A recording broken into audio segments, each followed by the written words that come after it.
What's up, everyone? John Rettinger from Techno Buffalo here with a full recap for you of Google's just wrapped Google Music event. We've got a ton of stuff to talk about. If you didn't join us at the live event, we're going to talk about streaming options, mobile applications, opportunities for independent music producers, and a ton more. So if you like taking your music with you anywhere you go, stick around.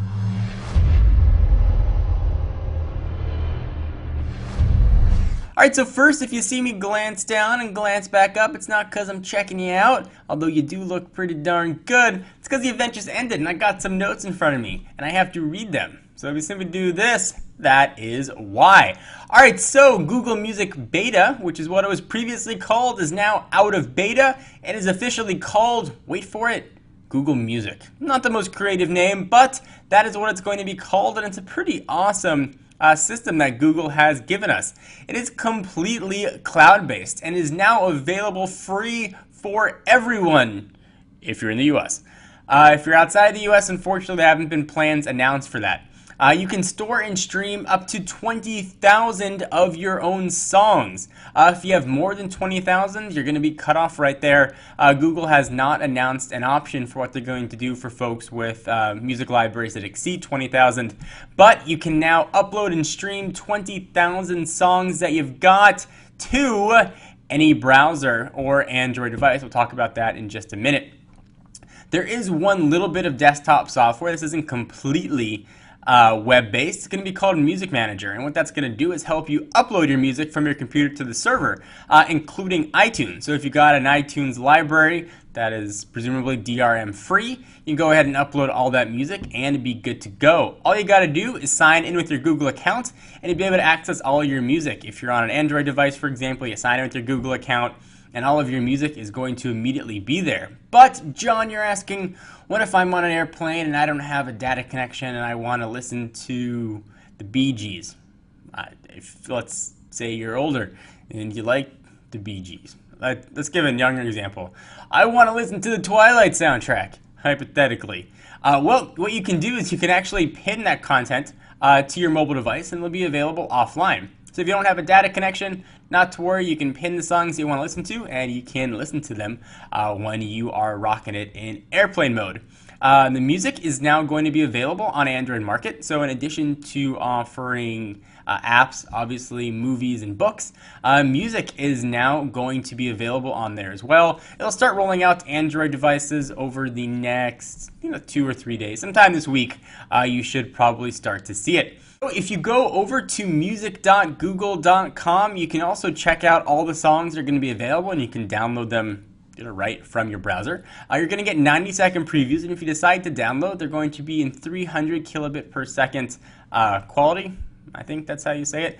So they should be relatively decent quality. They're going to be offering a free song of the day every day, so you should at least by the end of the year have 365 songs in your library, and they'll change and feature different artists that the Google staff recommends.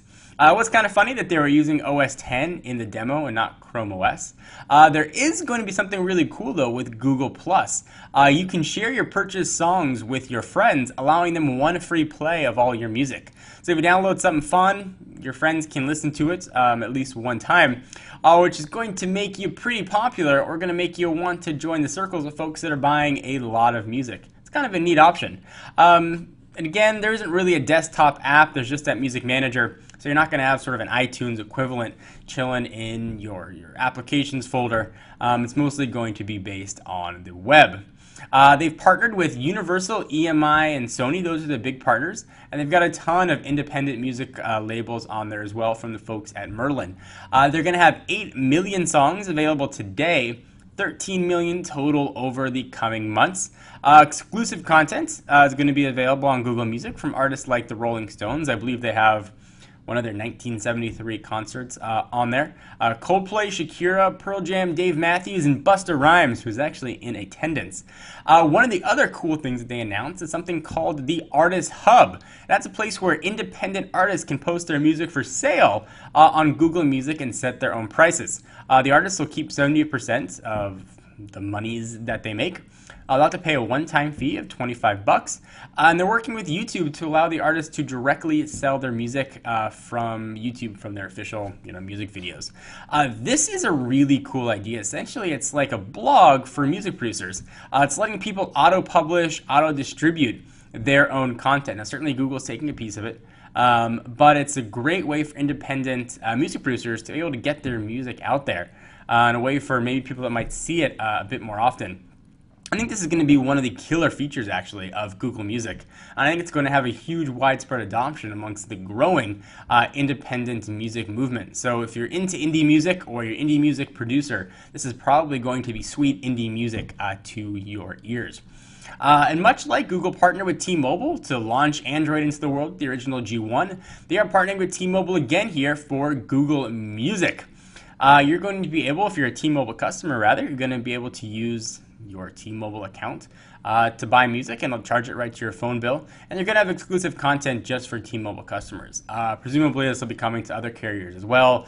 If the AT&T T-Mobile merger goes through, we don't know what's going to happen. But presumably, that will transfer over as well. But if you're on T-Mobile, that is good news for you, because T-Mobile loves them some Android. Since they don't have iOS to diversify their portfolio, they are all about the little green guy. This guy right here. And T-Mobile is showing this guy some love. Like that. They're making out with them. Maybe they use a little tongue. I'm not sure. But they're showing the green guy some love. So this has been sort of a quick recap of Google Music. There's a lot to like about it. And there's a lot to digest about it. Essentially, it takes all our music online. Think of it like iTunes Match, but essentially for free. I don't presume most people are going to have over 20,000 songs, although I will say out of the Techno Buffalo staff, 2 people right off the bat said, I have more than 20,000 songs, and they were greeted with a pop-up that said they could only upload 20,000. So that's a bit of a detriment. You can't buy more space, but for those of us that don't have 20,000 songs, this thing is free, and it's pretty incredible. Unfortunately, we haven't heard anything about whether or not there's going to be support for other OSs, iOS in particular, and Windows Phone 7. For right now, it's going to be rocking just on Android devices, but it's another incentive to go out and pick up an Android device, be able to access all of your goodness from anywhere that you are. So what do you think about Google Music? Are you excited? Not excited? Do you care? Do you not care? Do you like my hair? Are you wearing underwear? I can't think of anything else that rhymes. I'm John Rettinger from Techno Buffalo. Be sure to check us out for all of your tech news, including unboxing, reviews, opinions, and as you are now well aware, awful jokes. I'll see you guys in the next video. Bye-bye.